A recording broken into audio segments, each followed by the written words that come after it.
Ryomen Sukuna, the strongest curse in 1,000 years, and the king of all curses, versus Gojo Satoru, the strongest jujutsu sorcerer in current times, जिसके सिर्फ जन्म ने ही balance shift कर दिया था jujutsu world का।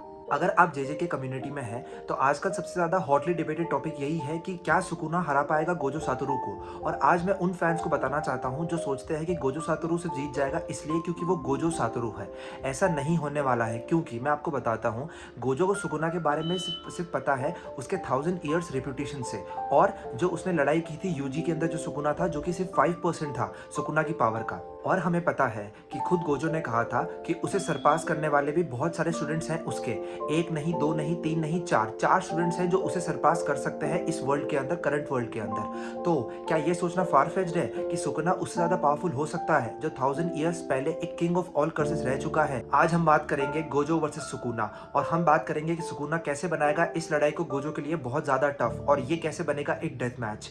Non मैंगा readers के लिए आगे स्पॉयलर्स हो सकते हैं, तो अगर आप फिर भी जानना चाहते हैं तो वीडियो को देखते रहिए। शिबुया इंसिडेंट आर्क के अंदर स्पेशल ग्रेड कर्सेस जोगो, हानामी एंड चोजो ने प्रेशर कर लिया था गोजो सातोरू को using domain amplification. Domain amplification एक वो टेक्निक है जिसके अंदर यूजर अपनी कर्स्ड एनर्जी को यूज करके एक डोमेन की प्रॉपर्टीज दे सकता है बिना किसी डोमेन एक्सपेंशन के। और इसमें क्या होता है, जब यूजर अपनी कर्स्ड एनर्जी यूज करता है तो सामने वाले की कर्स्ड टेक्निक्स को वो कैंसिल कर सकता है। इसे आप ऐसे समझिए, जेजे के एनिमे के अंदर जब जोगो अपनी डोमेन एक्सपेंशन यूज करता है तब वो गोजो की इन्फिनिटी कर्स टेक्निक को कैंसिल आउट कर पाता है। तो ऐसे ही जब ये तीनों special grade curses domain amplification use करते हैं, उसके अंदर क्या होता है, जो गोजो की लिमिटलेस टेक्निक होती है इन्फिनिटी, वो कैंसिल आउट हो जाती है और ये तीनों उसको प्रेशर करने में कामयाब हो जाते हैं। तो हम ये कह सकते हैं कि सिंपल डोमेन या फिर डोमेन एम्पलीफिकेशन एक बहुत बड़े कमजोरी है गोजो सातोरू की, जो सुकुना उसके अगेंस्ट यूज कर सकता है। फिर गोजो की सबसे बड़ी वीकनेस ये है कि वो ऐसे एरिया में नहीं लड़ सकता जहां पे बहुत सारे इनोसेंट लोग हों, क्योंकि हमने देखा था ये उसे मेंटली तो इफेक्ट करता ही है, पर उसे अपनी लड़ाई का तरीका भी चेंज करना पड़ता है, क्योंकि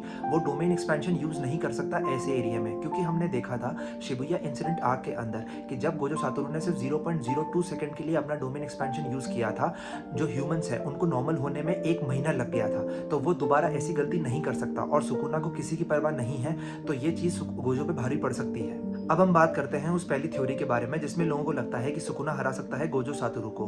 गोजो बोलता है मेगुमी को कि बहुत पहले एक 10 शैडोज का यूजर था जो कि उसके क्लैन मेंबर से लड़ा था, जिसके पास गोजो की ही तरह 6 आइज और लिमिटलेस था, और वो दोनों ही मर गए थे उस लड़ाई के अंदर, क्योंकि 10 शैडोज के यूजर ने यूज किया था माहोरागा को, और माहोरागा ने मार दिया था उस लिमिटलेस और 6 आइज के यूजर को। तो लोगों को लगता है, क्योंकि मैंगा में हमने देखा था सुकुना हरा देता है माहोरागा को, और हम एक चीज थ्योराइज कर सकते हैं कि जैसे अगर गोजो सातोरू लिमिटलेस और 6 आइज से इतना ज्यादा पावरफुल है, तो उतना ही पावरफुल वो भी होगा जो लड़ा 10 शैडोज यूजर से।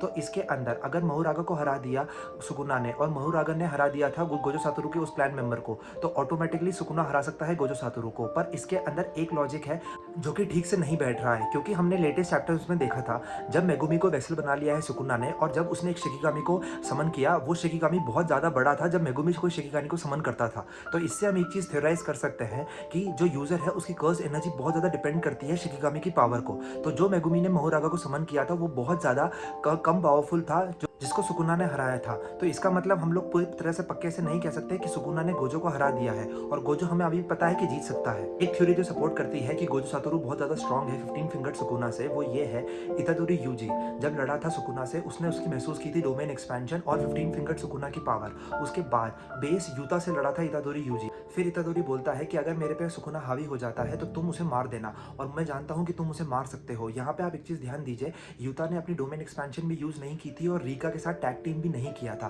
तब भी इतादोरी यूजी को लगता है कि वो 15 फिंगर्ड सुकुना को मार सकता है, और यूता के खुद के शब्द हैं कि वो अभी भी गोजो सातोरू से कम है। तो इसका मतलब ये है कि 15 फिंगर्ड सुकुना बिल्कुल भी स्ट्रांग नहीं है गोजो सातोरू से, और वो उससे बिल्कुल भी हरा नहीं सकता। हमें पता है कि शुरू से ही गोजो और सुकुना एक दूसरे से लड़ना चाहते थे और एक दूसरे को मारना चाहते थे, और इसमें एक स्टेटमेंट जो आती है जो सुकुना के बारे में बोलते हैं लोग कि वो जब 1000 साल पहले किंग ऑफ ऑल कर्सेस था, उस टाइम बहुत ज्यादा हीनियस पीरियड था, मतलब कि लोगों को अपनी जान की कोई परवाह नहीं थी, और उस टाइम के जो लोग थे वो बहुत ज्यादा पावरफुल थे, और जो कि इस टाइम के जुजुत्सु सॉर्सरर्स नहीं है। पर जो कि गेगे ने एक स्टेटमेंट दी थी उसके अंदर उसने ये कहा था कि भले ही सुकुना बहुत ज्यादा पावरफुल था, पर जो गोजो है वो इस टाइम में सबसे ज्यादा फियर्ड है, और सुकुना से भी ज्यादा फियर्ड है वो इस टाइम के अंदर। फिर जो थ्योरी आती है जो बोलती है कि सुकुना हरा सकता है गोजो को, वो है रीका। रीका इसमें ऐसे आती है कि गेतो बोलता है कि अगर मेरे पास रीका होगी तो मैं गोजो सातोरू को हरा सकता हूँ, और गोजो खुद बोलता है कि अगर रीका से मैं लड़ता हूँ तो मैं शायद मर भी सकता हूँ। और इसके अंदर जब गेगे से पूछा गया कि सुकुना और रीका में से ज्यादा स्ट्रॉन्गर कौन कौन है, तो वो बोलता है सुकुना। तो जब गोजो के खुद के वर्ड्स ही वो बोलता है कि रीका से वो मर सकता है और रीका से स्ट्रॉन्गर है सुकुना, तो सुकुना ज़्यादा पावरफुल हो सकता है गोजो से और इस बैटल के अंदर सुकुना प्रिवेल कर सकता है। अब हम बात करते हैं गोजो की कर्स टेक्निक्स और उसके डोमेन एक्सपेंशन वर्सेस सुकुना की कर्स टेक्निक्स और उसकी डोमेन एक्सपेंशन के बारे में। आप लोगों को लग रहा होगा क्योंकि गोजो के पास लिमिटलेस और इन्फिनिटी है, सुकुना की कोई भी टेक्निक उसे रीच नहीं कर पाएगी, पर ऐसा बिल्कुल भी नहीं है। पहले हम बात करते हैं सुकुना की डोमेन एक्सपेंशन और उसकी कर्स टेक्निक्स के बारे में। उसकी कर्स टेक्निक्स मेनली कटिंग से रिलेटेड है। उसकी जो कर्स टेक्निक उसके पास दो है, डिसमेंटल और क्लीव।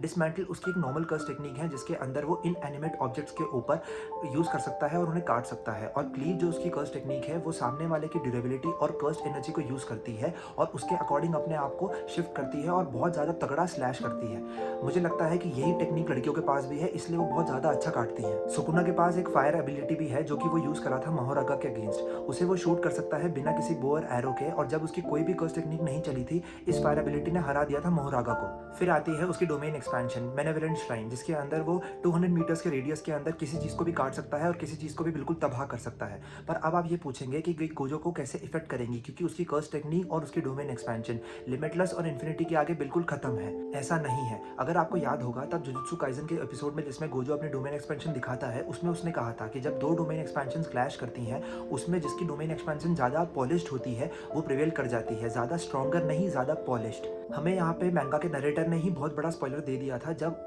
सुकुना ने अपनी डोमेन एक्सपेंशन बनाई थी, उसके अंदर नरेटर ये बोलता है कि जो कर्स यूजर्स अपनी डोमेन को एक्सपैंड करते हैं वो एक आर्टिस्ट की तरह होते हैं जो अपने कैनवस में अपनी पेंटिंग बना रहे होते हैं, पर जो सुकुना की तरह कर्स यूजर्स होते हैं वो अपनी डोमेन को रियल वर्ल्ड में लेके आते हैं, वो एक आर्टिस्ट की तरह होते हैं जो बिल्कुल एक मास्टरपीस पेंट कर रहे हैं। तो क्योंकि हमें पता है इन्फिनिट वॉइड बहुत ज़्यादा स्ट्रॉन्ग है, बहुत ज़्यादा पावरफुल डोमेन एक्सपेंशन है, पर बेनेवोलेंट श्राइन बहुत ज़्यादा पॉलिश्ड है। तो जब सुकुना की डोमेन एक्सपेंशन बेनेवोलेंट श्राइन और गोजो सातोरू की इन्फिनिट वॉइड क्लैश करेंगे, उसके अंदर ज़्यादा पॉलिश जो होगी वो जीतेगी, क्योंकि दोनों की कर्स एनर्जी बिल्कुल सेम पे है। तो ज़्यादा पॉलिश्ड है सुकुना की बेनेवोलेंट श्राइन, तो वो जीत सकती है इनकी बैटल में। सबसे बड़ी थ्योरी जो हमें कहती है कि सुकुना हरा सकता है गोजो सातोरू को, वो ये है। रिसेंट चैप्टर्स में हमने देखा था जब मेगुमी की बॉडी को काबू कर लिया था सुकुना ने, उसने जब नुए को समन किया था तब नुए बहुत ज़्यादा बड़ा था मुकाबले जब मेगुमी उसे समन करता था। तो इससे हमें समझ में आता है कि जब कोई कर्स यूजर समन करता है, उसकी कर्स एनर्जी के बेसिस पे शिकिगामी की भी पावर बढ़ती जाती है। तो अब आप खुद सोचिए, जब सुकुना मेगुमी की बॉडी में है और जब वो मोहोरागा को समन करेगा, मोहोरागा कितना ज़्यादा पावरफुल हो जाएगा। और हमें पता है मोहोरागा के बारे में कि उस पर कोई भी कर्स टेक्निक्स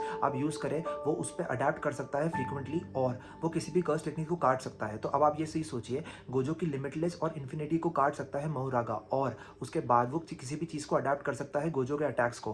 तो मुझे तो ये लगता है कि सुकुना को अपना डोमेन एक्सपेंशन भी यूज़ करने की जरूरत नहीं पड़ेगी, मोहोरागा ही हरा सकता है गोजो सातोरू को।